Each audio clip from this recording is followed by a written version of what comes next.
doing this bright and early morning? Let me start out, Charles. He my man. He was worried about where I was gonna find a spot. Well, went against company policy, and I was in the dirt cutout up here on 15. I said, well, I know 15 better than I know 5, and I might have a chance somewhere on 15. So I spent the night on the overpass. But hey, you gotta do what you gotta do to stay legal. And I was like, well, when I seen the first cop just drive by, didn't say nothing. I was like, well, I guess I'm gonna be good. So that's where I spent the night. And they took my next load from me. I'm so sick of the person that's doing it right now. They retarded. I set myself up to get it this morning. I would have been gone. I would have been halfway there. But hey, it is what it is. I'm not gonna stress. I'm actually moving on. I don't want to be sitting on this overpass. Um, I got a couple of hours, 5, 6, 7. I'm not gonna get nothing until 8 or 9 o'clock, so about 4 hours. But I'm moving a little further north. I'm actually gonna go up to the Mungo Casino, and I'm gonna sit there. And depending on you know when they show up, I might throw $20 in the machine. Might. I don't know if I want to give away more money like that. But uh, what I would talk about today, I don't know why I put overcoming. I I really should have said dealing with fear. I've told many stories about this subject, but let's revisit this. Uh, my hangout buddy, he likes to do crazy behind crap on his birthday. I didn't realize until it was too freaking late. Uh, right in the middle of daggone freaking COVID, Charles invited us to come up to a cabin up in the Tennessee mountains. I was like, well, that's cool. I mean, it is what it is. Y'all ain't sick. We ain't sick. And it was three couples, and we you know we were hanging out, and he said, hey, he had mentioned, hey, you want to go zip lining? I said, "Well, yeah." I said, okay, yeah, because I never been zip lining before, and I've always seen that stuff where the people like they like what 10, 20 feet up in the air and just swinging down this little short itty bitty, this little short itty bitty, um, real short itty bitty type deal, you know, and okay, that's what I pictured this to be. I was like, okay, I'm with this. And the funny part was the night before we was going to do it, they had a snowstorm. So, you know, we get in the car and we drive down, and you know, as usual, Charles is happy as hell. It didn't even dawn on me yet. So we get fitted for our stuff. You got to be a certain weight, and I'm like, I'm scared because I'm a big old fat ass. But hit the scale. I'm right. We actually watched these two black couple get turned away because one of them was too heavy. I think it was the husband. And we were fitted young cats, young dudes. That were these guys were the instructors that were gonna follow us through the whole thing. And they explained everything, fitted us, made sure it was tight, and we all excited, laughing, giggling, hee hee hee. And there was a Caucasian family. I'm gonna say it like that. Good old American family was with us. Everybody's excited, and you know, we got in the. We waited for the van. We got in the van, and whoever was driving was a nut job because he was taking them corners on two wheels, and this is right after a snowstorm going. So we started going up the mountain, and the person started talking, you know, about the zip line, and they were pointing the zip line out. And I remember one spot. This They pointed where the zip line was, and I seen a cable, and all that was all I seen was a cable, and it was off the side of a freaking cliff. Oh, that's zip line number 7. Wait a minute, zip line number 7. I thought we were just doing one zip line. Okay, so now I'm inquisitive. I'm like, okay, okay, you know, and from that point on, we were going higher and higher and higher up this mountainside. So I'm like, okay, it still didn't hit me yet. I'm like, okay. So when we got to the top and we get to the first zip line, it's it's really not that far off the ground. And I said to myself, okay, here's the deal. I'm gonna go first because if I don't go first, I'm not going at all. Because I say if I see somebody else do it, I'm gonna turn around and not do it. I'm not gonna think about it. I'm just gonna go. Let's do this. And I remember I left my glasses, so I really couldn't see stuff real clearly because I didn't want to lose my glasses. So you know, we we get on that first. I don't know if it's the first one or the second one, but it was one of the two where the guy says, "Okay, this is." He had some name for it, the Reaper or whatever.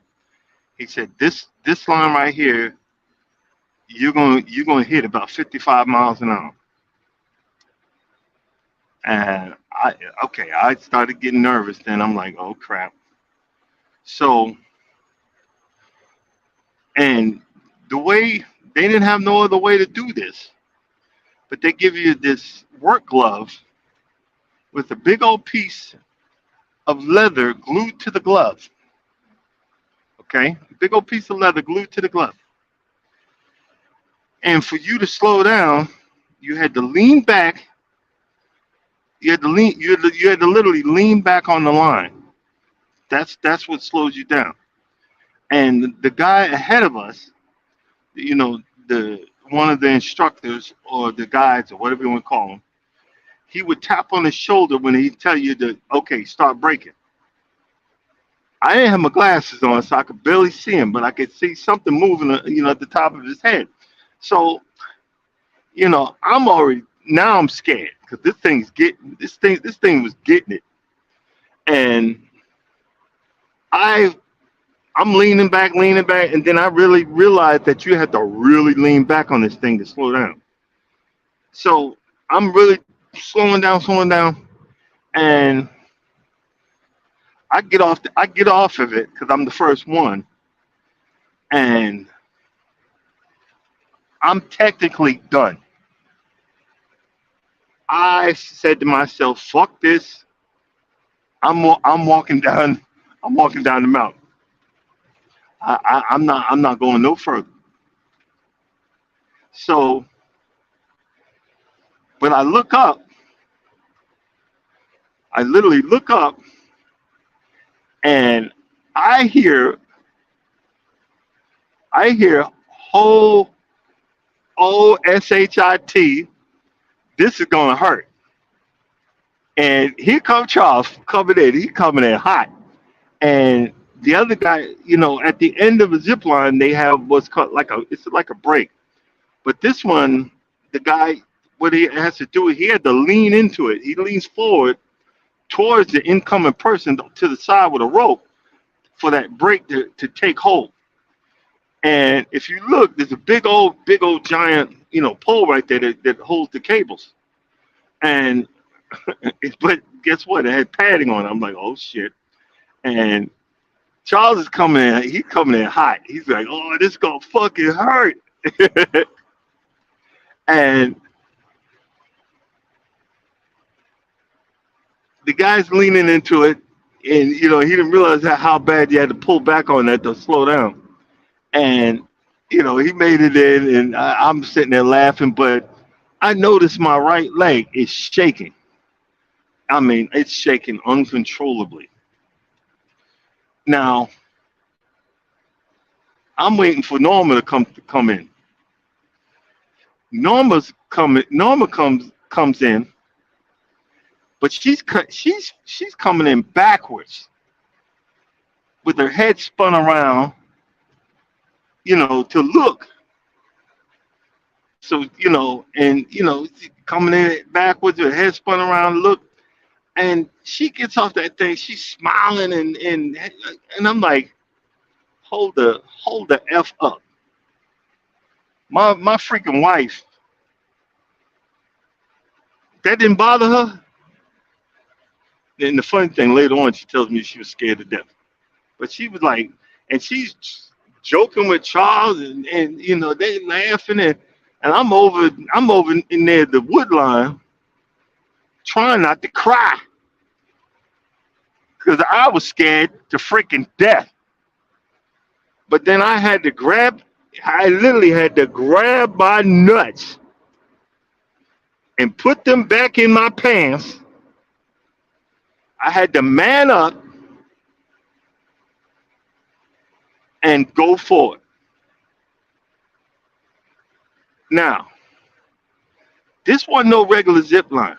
Charles didn't tell me this was zip line 5.0. This was zip line for professional zip liners. You know what I'm saying? This was freaking ridiculous. And I'm sitting there going, what did I get myself into? And I remember hearing a whisper in my head, well, you did pray for this, Darren. You said you wanted to do stuff. And I don't know who that was, the spirit, or was that my conscience, or was that the devil, or whatever. And I was like, shut up. And, we walked up to the next one, and it seems like each one got worse. And, you're supposed to just hold on to the rope. No. I was so scared that I had my hand in the back. I wasn't touching the cable to slow down, but I was ready. I was ready. And I remembered, I kid you not, I'm not exaggerating, we were at least 1,000 feet off the ground. Because these cables were going across a valley. So we started at the top of the mountain, going across, all until we got all the way down to the bottom. And one of them, we zip lined. It wasn't to like a regular thing on the ground. It was to a pole with a platform on it. So you had all these people dangling on a freaking platform. So each time one person came in, the next one had to come around and move around. We were all clipped in. So it wasn't just we're just standing there. We were all clipped in the safety lines and so forth and so on, which that made it a little bit better. But we were just, and I'm thinking like, I can't even get away from, I can't even get out of this. I'm on a freaking platform. There's no way to climb down this. I'm trying to figure out an escape route. There was nothing. And here's the crazy part. Every time, because I was the first one, so I got it the worst. There was ice. Ice had formed on the cable, and you come flying out of that thing, that ice would beat me in the face. So I'm sitting there, I'm like, I don't believe I'm doing this, and it got to the point that my fear had left. Either my fear left, or I was dealing with it, and I said, you know what? I'm focusing on getting the fuck off this goddamn thing. Excuse my French. And I just was determined. I'm gonna get off this thing one way or another. And I remember that. And see, this is how white people do. They make you face your fears. This girl there, this young lady there, with the family, she was, I mean, she was bloodshot red and trying not to hold back the tears. And she was in, I mean, unadulterated terror. She was scared to death.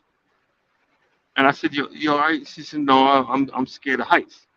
But, my father said if we do this, I'll be able to, conquer my fear of heights. And I'm thinking to myself, has this fool lost his mind? But I said, look, no, don't feel bad. I think I'm scared, and more scared than you are. And I guess I gave her some comfort. I think I'm more scared than you are. And it was like each one, I literally had to, I was yelling at them because they were sitting there laughing and joking and whatnot.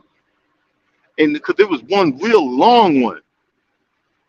I mean, this was the longest zip line. And the guy said, don't break early because you're going to have to sit there and drag yourself, to get to the thing. I'm like, oh boy. And there was one part, and what they were doing, I thought somebody was banging on that damn cable and making it worse for me. Uh, you know, but the reason I tell that story is because a lot of us Christians, they I say Christians, but mainly churchgoers. God has not given us the spirit of fear. Okay, fear is a warning, is a physical manifestation of your body giving you a warning. Hey, I'm not happy with this. Now, how you take that fear and how you deal with that fear is what is going to make the outcome of what's going on. Doing all that, I'm not going to lie, I did have fun. But the fact is, I literally had to man up and grow a pair. One, because I did not want to be embarrassed. My wife is being gangster here, and I'm being the little bitch. You know what I'm saying? I had to grow a pair, and we laugh about it. But when we came back, I did have me a shot of something. But sometimes you have to come out of the normalness of your life to really enjoy life. Guys, we only have one life. And no matter how old you are, it's short. It's very short. You guys got to learn, just like I'm learning now, how to live your life to the fullest. Now, there's still some shit I ain't gonna do. I ain't gonna lie, but I might and will give it a try. It just depends.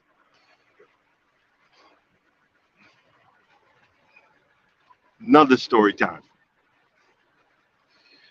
Me and the wife was on. I believe that was the Horizon that I did that on. Yeah, it was the Horizon. It wasn't the Vista. It was on the Horizon. They have a ropes course. No, but yeah.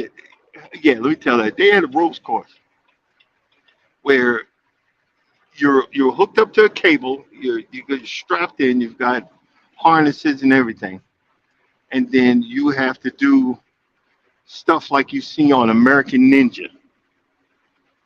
I mean, literally, American Ninja. You got to step on these little square boards, balance, and move on to the next platform. Then the next one, you got you got to walk across this rope net, just hanging there and going slow. I remember when I went around the first corner, and once again, that leg started shaking uncontrollably, and I was literally to the point of, I think I need to scream for help. I can't go no further. I can't even move. And you know what? Here's the funny part about fear. Fear will take a hold of you and will actually freeze you in your tracks until something comes and disrupts that frozen gate, that frozen whatever, that paralyzed point or something like that. Something will come in and disrupt that. What disrupted that for me was this little kid. I'm not talking, you know, I'm not talking a teenager. This kid must have been 5 or 6 years old. And this little SOB lapped me. I mean, he was coming out of that corner, hopping and skipping, stepping on the things, just keep on going. He didn't give a flip. And I remembered, I said, you know what? I'm not. I don't think I could live myself if I had to call for help. So I sat up, I stood up, and I pushed on. Boy, I was shaking the whole damn time. I was literally shaking the whole time. Now here's the funny part.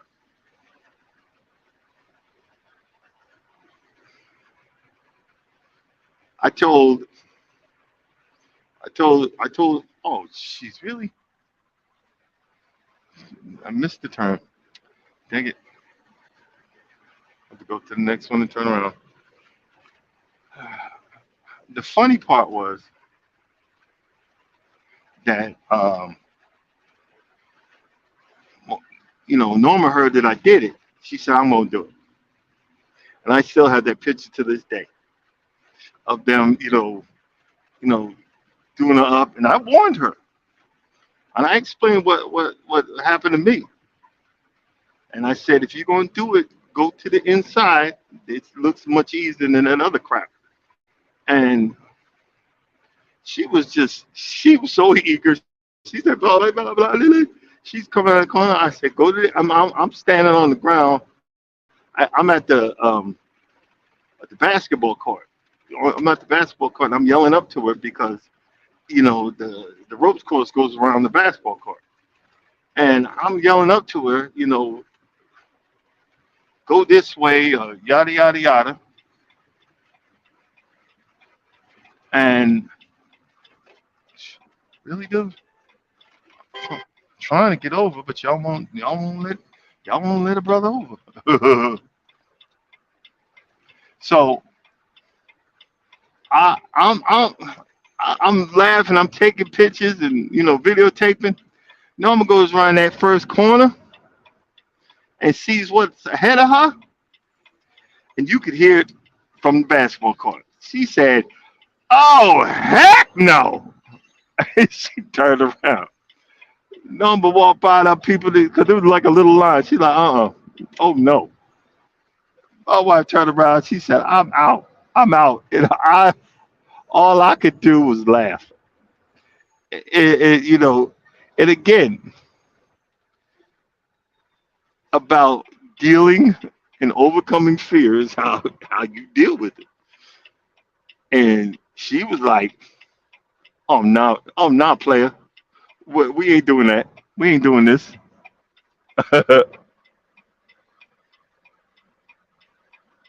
Oh, I got to stop to see that. Yeah, hey Mike, I just hear what you said. There was some guy, and I called you. I said YouTube. I said YouTube. This is offensive. Instead of throwing something to the dude or whatever, I mean, he was so far away anyway, nothing he could do. But you gonna film it and put it on YouTube. You're gonna film it and put it on YouTube. If you ain't pathetic,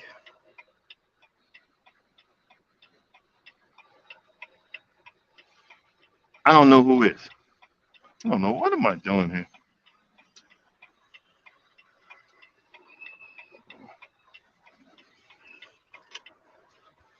Okay, but they were filming a guy the guy was getting eaten by a freaking shark. Okay, which way to back to the okay, which way is back to the highway? Okay, I am on oh there it is. Each state is different. I'm gonna back to the highway. But the yeah, y'all seeing yeah, I'm clueless Joe. And they were filming a guy off a cruise ship. I think it was on a cruise ship or a beach or something. Filming a guy getting eaten by a shark. No, no, no. I'm not swimming with the sharks. I'm not scuba diving. If I'm scuba diving, I got to have me one of them Rambo knives and a spear gun. Actually, two spear guns, so I can shoot your ass. You come running up on me. You know what I mean?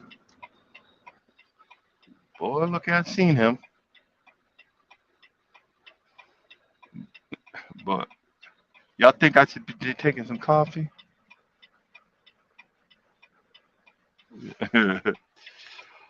but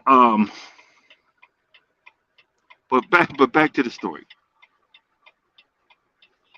Go ahead, bro. You're in a rush. But but again, how we deal with our fear and how we deal with overcoming certain situations is what is going to make us and or break us. You know, I didn't know I was going to be able to overcome.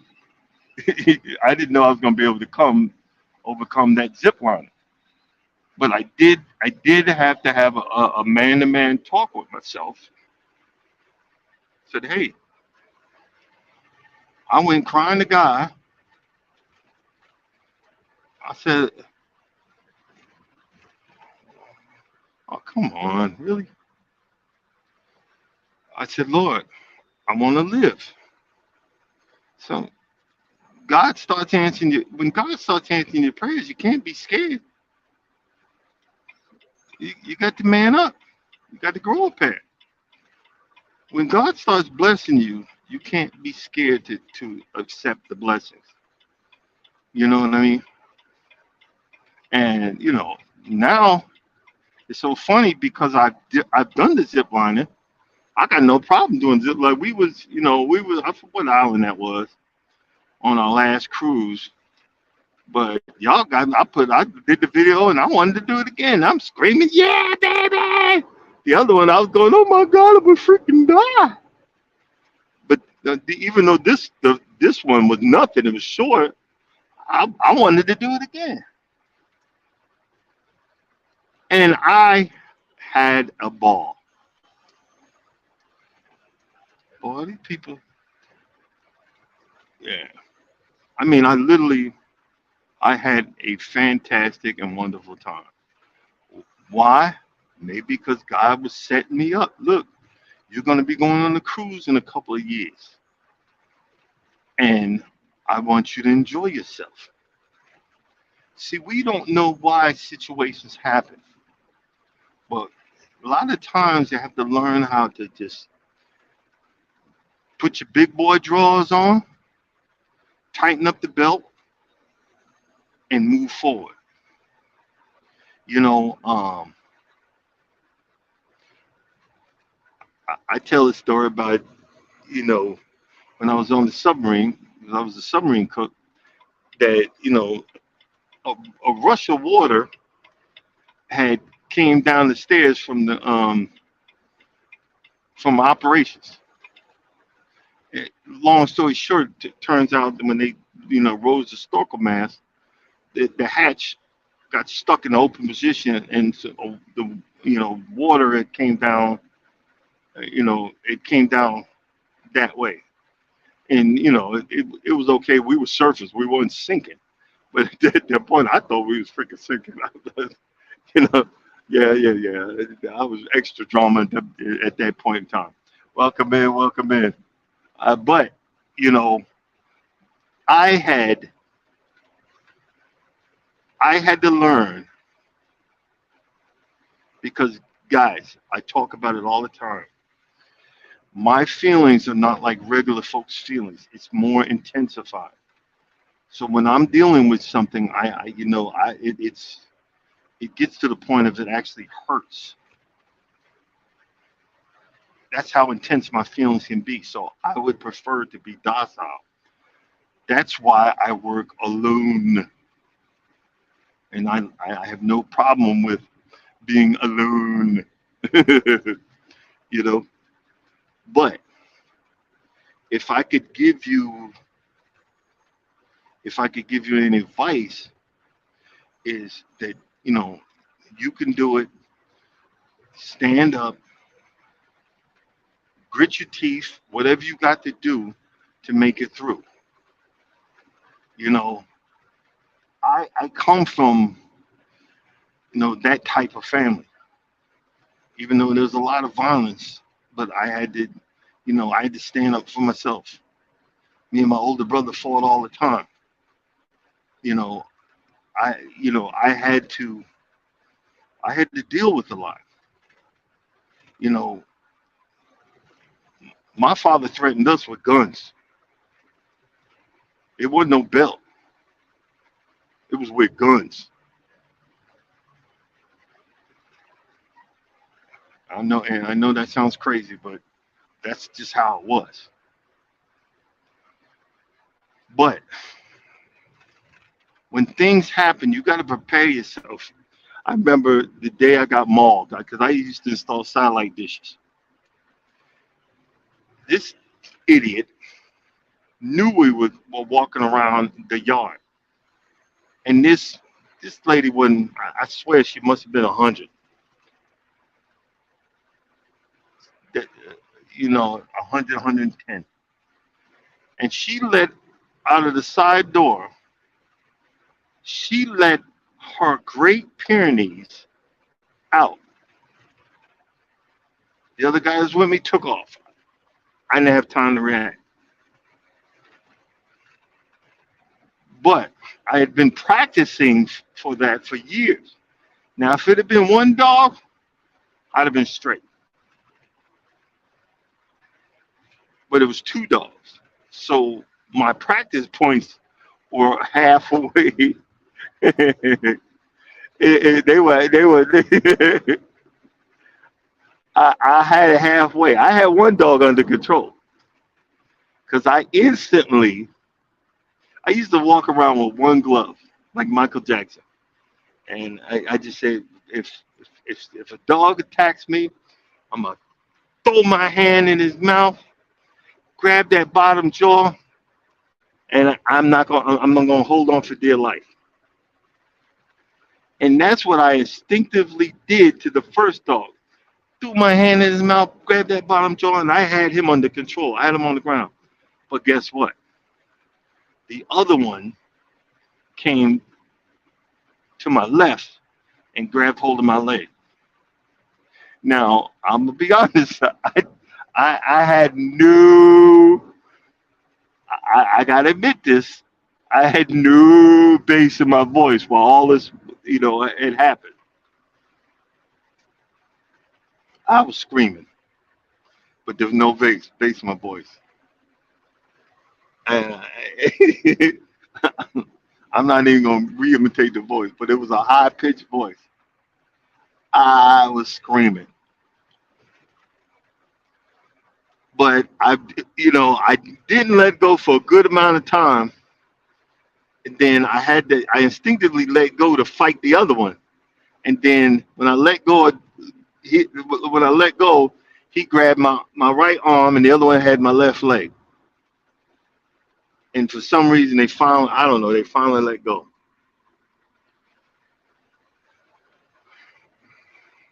I remember that feeling.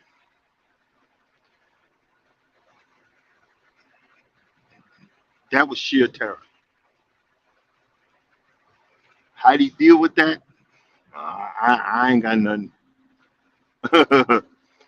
So I can laugh about it now because I made it through.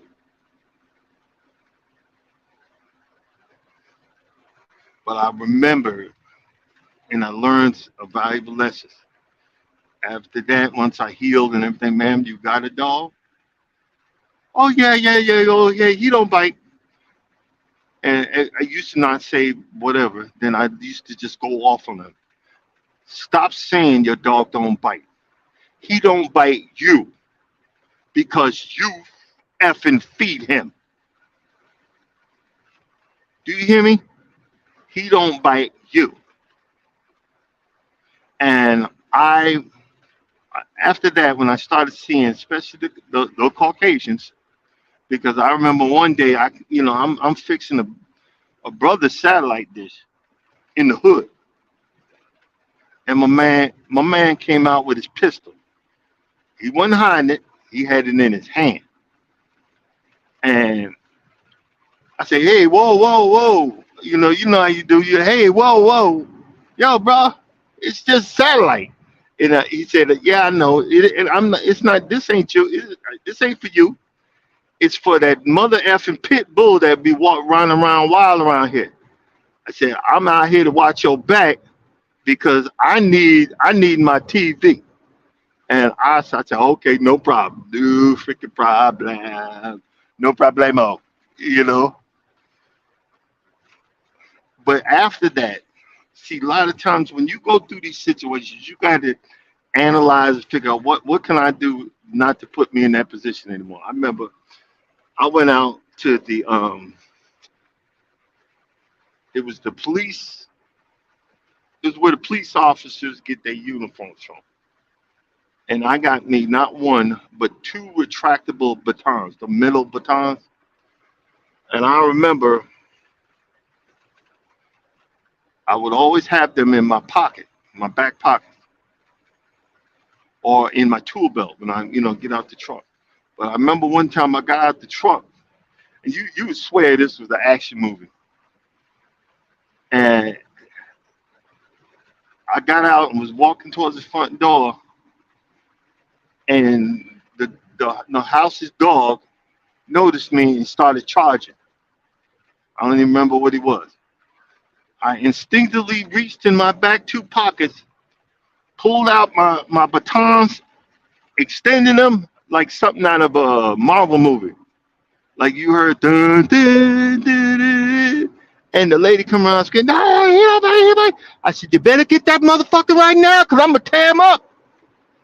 You ain't supposed to.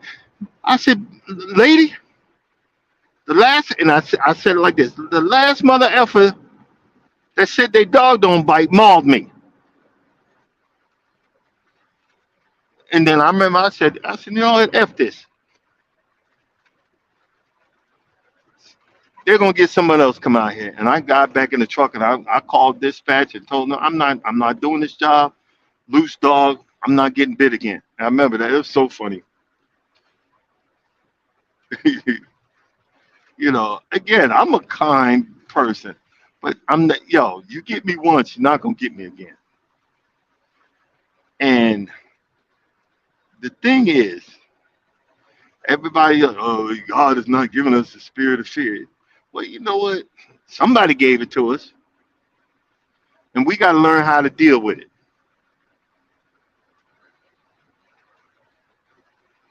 because fear can be debilitating. You got to get to that point to have your mindset set up. I'm not, I'm gonna make it through this one way or another. Cause see, we go, you hear it all the time, but it's true. Our women, they'll just keep mouthing off. Hey, if you and the horse rode in on you, like, hey, shut up. I'm right here by myself, and I'm older now. You want somebody to defend you? Look, I'll defend you, but don't be egging people on. You know what I mean? Because we so used to the mouth. Oh, he ain't gonna do nothing. Oh, okay, okay. You know what I mean? He ain't gonna do nothing. Uh-uh. But and in response, have a have a game plan. Have an understanding of your situation.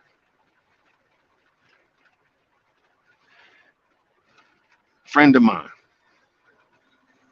It took me a while to see it, but I see it. He's ex-military. He's got to be at the back. He always takes up the back. And what it is he is actually it's what he one is what he's trained to do all these years, but he's also in protection mode. He's watching the back. He's looking. He's assessing the situation. When you have someone like that around you, you can okay. Well, he got the back. I'm assessing the front. You know, I'm assessing the situation. So if something goes down, which way do we go? Which or do we stand and fight, or what? Or do we run, or do we whatever? If something go down, because we were talking about we're going back to Costa Rica, and we went to this part. I don't know, I can't remember the name, but Charles told me that there was a person that they loved, you know, the comments on the place where we stayed last year. They loved the place, but they went down and got robbed, you know, at the tourist town. We went to a tourist town. That town looked fine and dandy until later on in the evening. You know what I'm saying? Until later on in the evening, that's when, and I was thinking about that. I said, that's when something's going to go down. But see, I've learned if you're gonna rob me, all you're gonna do is get these credit cards. And I'm calling everybody named mom and turning them all off anyway. You know what I'm saying? I rarely where I carry money, so I've assessed the situation. And people I know. If I'm out, I might have $100 on me. That's all you get. That's all you get. But if I see an opening, I'm taking you out. And it might not be the manly way. I might be screaming like a woman, like a soprano woman. "Ah!" We can laugh about it later, but there might not be no bass in my voice. But hey, I'm still gonna do I'm still gonna do what I gotta do. But see, we get in these situations and we let that adrenaline override, and we let the fear take over, and it freezes us up. A lot of times when you're doing something that you're afraid of, if you do keep doing it, it becomes a normal practice. What I mean by that? Well, a lot of y'all ain't used to crawling across roofs and going up a 24-foot ladder and jumping onto the roof and hanging out in precarious ways. Boy, in my 30s, I used to the stuff I used to do. I think about it now like I must have lost my dang mind, honestly. But you get used to that. I got a 24-foot ladder that I clean the gutters. I've had a routine that I do. I put it in the ground. I do the happy dance. I go up a little bit. I do the happy dance up and down on it, see if it's going to go either way. If I'm in a certain mood, I'll come and ask the wife to come out and hold the ladder. Oh, I don't like you doing that. Like, look, we got to do it. You know, we're surrounded by all these freaking trees. Got to do it. You know, um, I've had to scoot across my roof a couple of times. That's when I noticed this stuff is wrong. But see, I have years of experience doing that, getting on roofs and what. But it doesn't mean that it doesn't bother me. But to overcome that fear, I have to keep going, focus on the task at hand. You know, if you're afraid of something, focus on the task at hand. That might help you to move. You know what I'm saying? It might help you to move. It might help you to get to that next position. You see what I mean? Gee,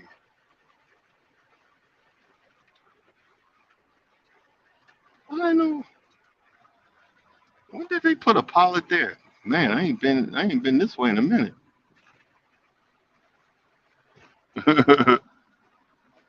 When did they put a pilot there? But what was I saying? Yeah, guys, it's a little early. My head is it's 2:46 here. Y'all at 5:47 there. You know what I mean?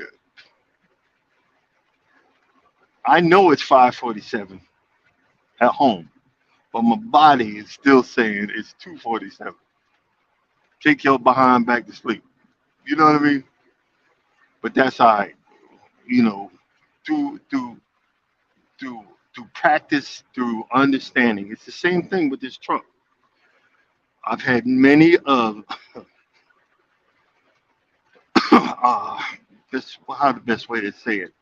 Um, eye- Eyebrow raising or many precarious situations where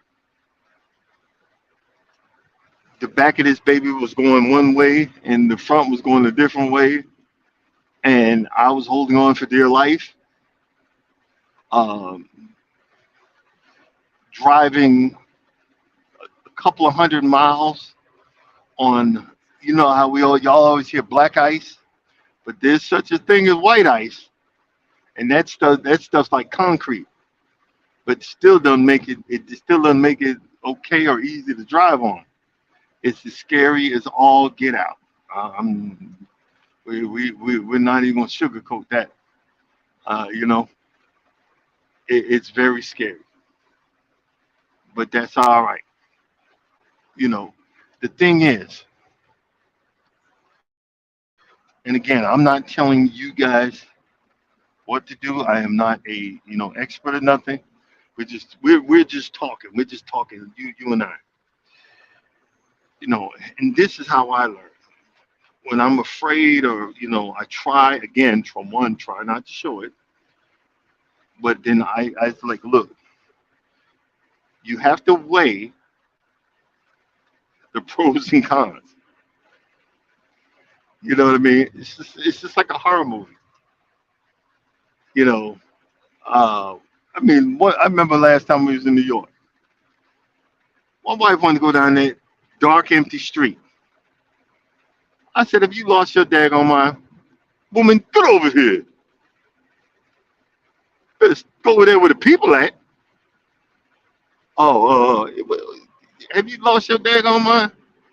You know, that's like them what you call it, the scary movies. Let's go let's go in the let's go in that dark room over there. He's not gonna find us. And you go in the room, close the door, and he's standing right behind y'all. Come on, come the heck on. It's so funny. I could literally, I could brag and say I've driven over 1 million miles. That don't mean nothing. I don't prefer certain roads during certain times of the year because it gets real dangerous out here. And you got the super truckers that are drive on ice, slick roads, and all that, and be in the ditch, flip their truck, run into other trucks. You see those 32 car pileups. Look, at a certain point, and the hair on the back of my neck rises up, it's time to park this baby. Ain't no low worth my life. I'll get going. Look, I'll walk out the truck stop, walk up to the highway, and look at the road. And I remember I did that once, and I got a half mile down the road, and it got worse again. I was like, what did I do? God.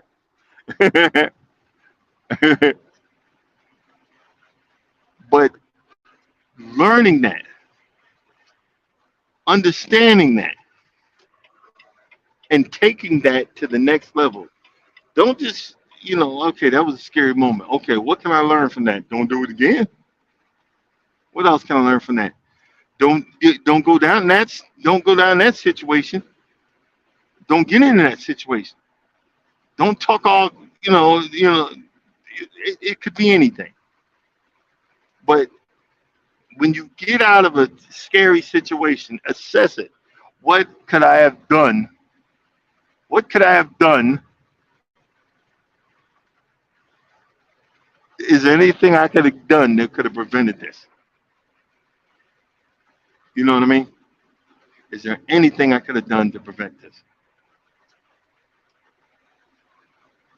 And a lot of times it's always something. Somebody warned you, somebody told you. It's like look, it's like having some daggone common sense.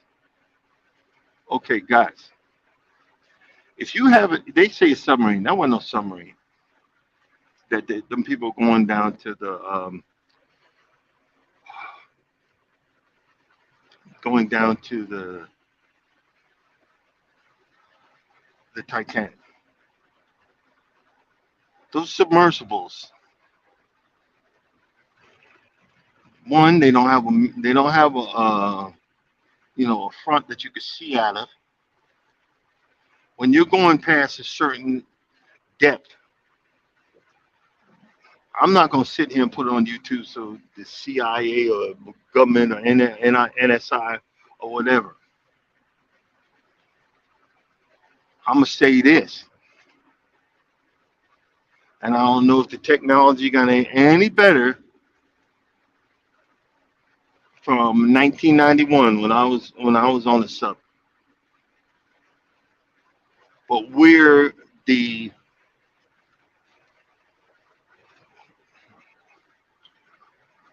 where the the Titanic is sitting in the water,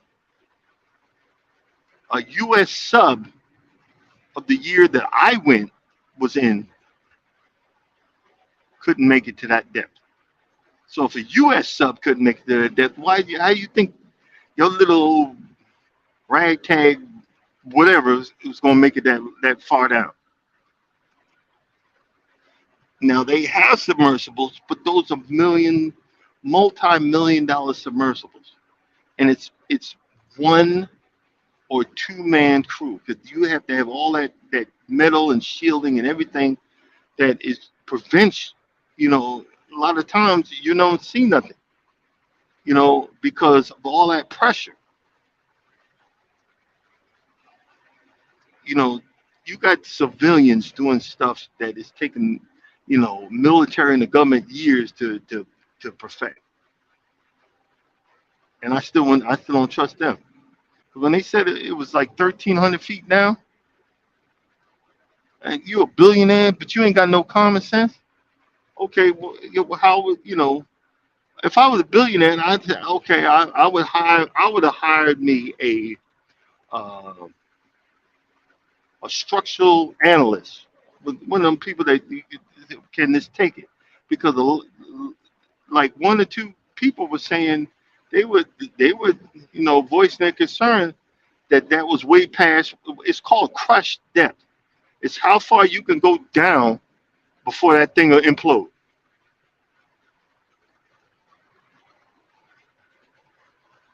See, overcoming and fixing your fear is just having some common sense. You know what I mean? Some common freaking sense. You know, just some common sense. Now, if you're that person, well, I need to ask for that raise because I do this, this, and this. Okay, weigh, but I'm scared to ask. Weigh your options. Can you get another job? Is other jobs offering you? You know what I mean? Are you worth your weight in experience? People are afraid to say something because they don't want to, make waves. They don't want to stand up or whatever. I'll let you get away with so much before I start standing up. I'll let you get away with but so much. And I'm not gonna be the one to tell you can't be scared. I'm gonna say is what happened with me when I'm scared. I'm making an effort to try to deal with it. I don't know if that's the professional way to do it, guys. Probably not. But I'm letting you know that it's possible. I'm letting you know that it's there's an effort to it. I remember when I first started, buying these, lawnmowers and trying to fix them up. Um, I had one fear come true.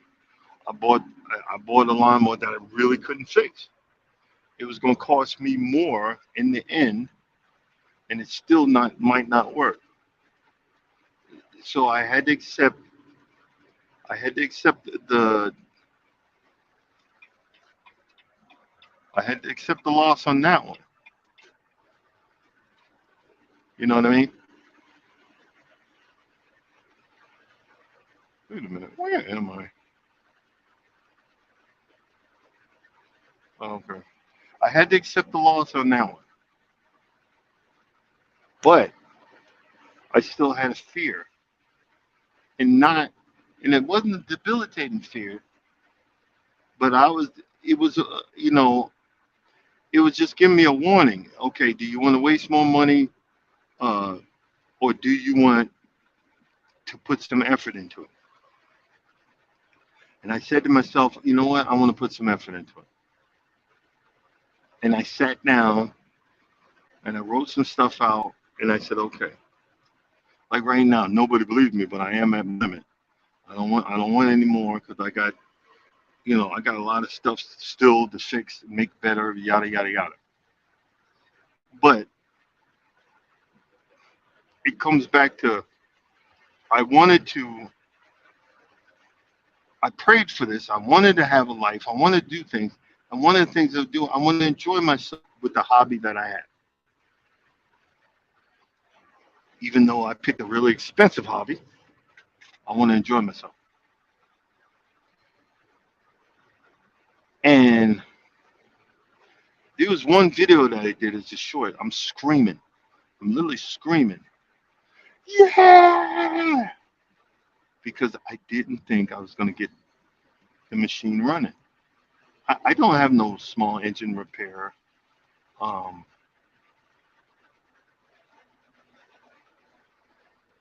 experience,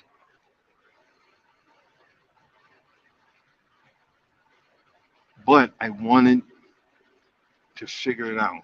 And guess what? I figured it out. That's why I was so excited. I overcome my fear because I could have just said no. I'm not. I'm not gonna buy nothing else. I'm not gonna figure nothing else out. And then each time I learned and I figured it out, I said, okay, now that I'm learning and figuring out what I got to do is spoon feed this so I can afford it and not put myself in the debt and then start make arguments and all the other stuff like that. So I learned how to deal with my fear. Sometimes it's dramatic, like me screaming like a woman, but a lot of times it's like, oh, you know what? I gotta make it through. And when I make it through, I ain't doing that again or something. You know what I mean? So when you're, it's the same thing. You know, let's use the Bible for a second. It says, "Yea, though I walk through the valley of the shadow of death, I will fear no evil. Thy rod and thy staff comfort me." The only reason you're not, the only reason the writer of that says, "I fear no evil," because I know that I know that I know for a fact that God has my back.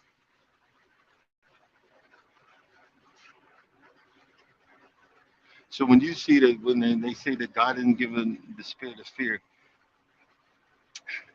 that spirit is gone because of that one specific reason. You know that you know that you know God has your back, and that does just come out the blue. It comes out of years of experience that God steps in and touches you in a mighty way. It just can't be defined no other way than that came straight from God. It can't even be disputed. You know that came from God. And each time he does the subtleness, the subtle things, each time he does that, he steps in and touches your soul and makes you and fixes you and puts you back together each time. So the next time it happens, you're looking like, whoa, I'm not afraid. You're not afraid because you've been practicing, you've been on the battlefield, you've lost a few battles, but you've won a whole lot. The war is not over, but you've been given a reprieve.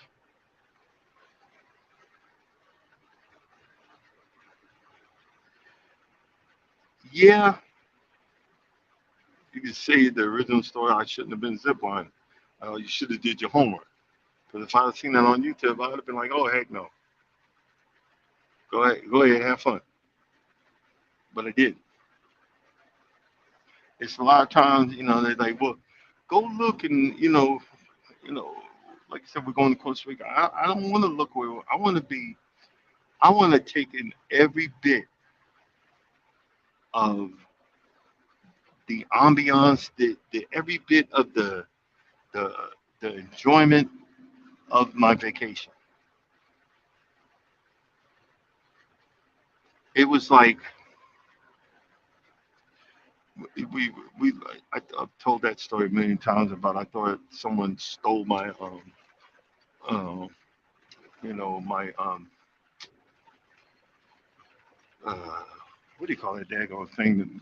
Freaking my little my little helicopter, whatever the heck that thing goes. I was walking down the beach with that thing, and I was I was just freaking out because it took off. Turns out we already know that it's my drone. Turns out that it was running out of juice, and it's automatically, goes back to the first place where it raised up from. But I was more scared. It's like, my wife spent all this money on this. She's gonna kill me, and I'm thinking I'll never get another present again. This is what I'm thinking. I'm running out of and like, it, you know, and that was just unresolved. That was unresolved fear. I shouldn't have been afraid. I should have read the book. I shouldn't have been afraid. I should have read their freaking instructions. You know, I wouldn't embarrass myself like it did. But yo, that was kind of embarrassing. But and again, I'm not a professional. I just thought we'd talk about little things of how to try. Let's say that try to overcome your fears. Try it with practice and love and your inner strength. Say it like that. All right, guys, I'm gonna go ahead and shut down and hope y'all enjoy y'all weekend. I don't know what they doing with me. They took my load. They took my load from me, so I just moved a little further north. I didn't want to be on the overpass, so I'm going to the casino, Morongo on 15, and I probably put $20 in there. Hopefully I can break even. But yeah, I'm just gonna go ahead and do that and wait for my load. So as always, brothers and sisters, if you don't think nobody loves you, know that I love you and God loves you too. Y'all have a blessed and prosperous weekend. See you guys Monday.